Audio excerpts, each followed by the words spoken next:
In a realm where gods rule and giants roam, the world trembles as the ancient prophecy unfolds. At the peak of Mount Othrys, the Titans rise, their colossal forms shrouded in swirling storm clouds.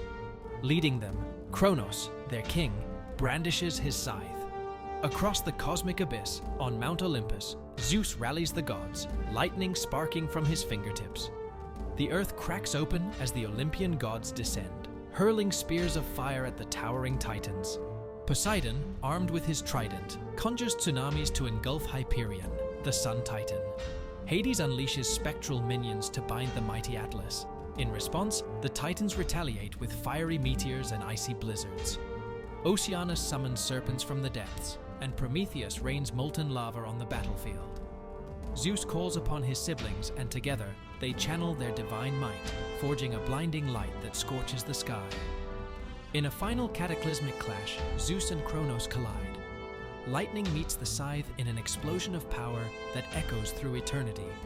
As the dust settles, the Titans are chained deep in Tartarus, their defeat marking the triumph of Olympus and the dawn of a new era of gods.